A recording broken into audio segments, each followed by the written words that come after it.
Hello，大家好。今日真人廚房就同大家分享翻個非常之家常，但係我哋廣東人都好中意食嘅梅菜肉餅。雖然話係一道非常之簡單嘅餸，但係如果想話蒸得好食過人嘅話，都係需要翻啲技巧嘅。所以喺今期入邊呢，我會同大家講下一啲關於蒸肉餅嘅技巧嘅。咁我哋而家就開始製作啦。我今日係用咗500克嘅去皮花肉。咁蒸肉餅嘅話，一般都係會用花肉啦，又或者係啲梅頭肉嘅。肥瘦比例嘅話，應該係3成嘅肥肉配翻7成嘅瘦肉嘅。但係大家記得千祈唔好用純瘦肉啊！如果唔係嘅話，蒸出嚟啲肉係會好柴噶。啲花肉我哋就先用水浸翻下，浸20分鐘到，啲血水就基本上都可以浸晒出嚟噶啦。跟住就係梅菜乾啦。500克嘅肉嚟講，基本上配翻100克嘅梅菜就夠噶啦。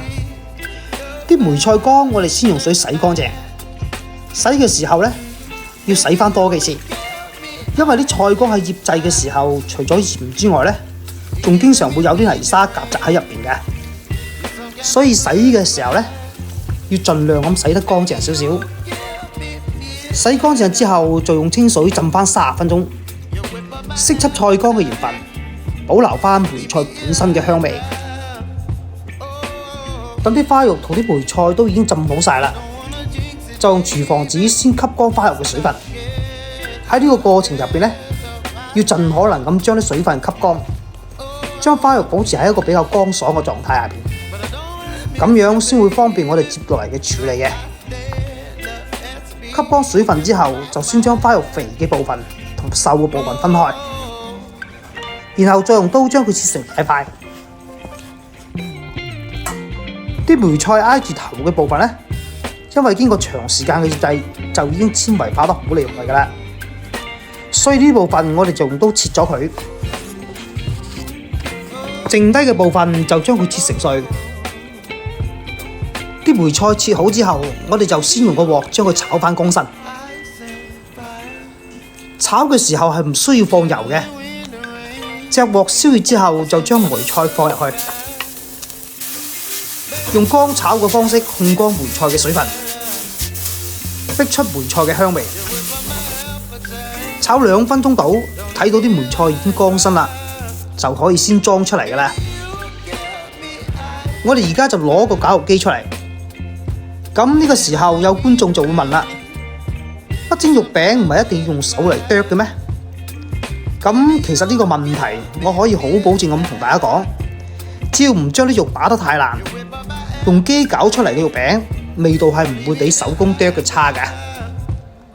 甚至對於一啲新手嚟講，操作起嚟嘅話係會更加容易把握嘅。將切好嘅肉放入去，跟住放入梅菜。咁喺攪之前呢，加翻半茶匙嘅鹽同半茶匙嘅糖，咁樣攪出嚟嘅肉就會更加入味噶啦。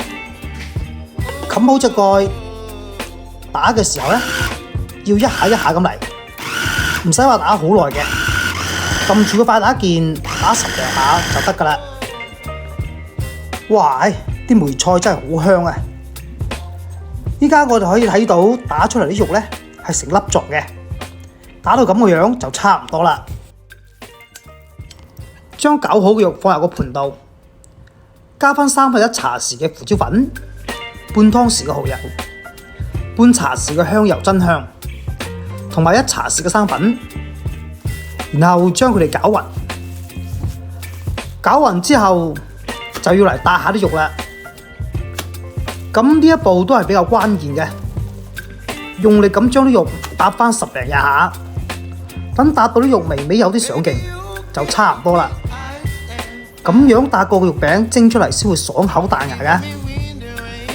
搭好之後，我哋就將肉鋪喺個碟度，用手慢慢咁將佢抹平，喺中間預留翻個窿，再喺肉嘅上面插翻啲氣孔，咁樣喺蒸嘅時候啲肉先會受熱均勻。整好晒之後就可以將肉攞去蒸噶啦。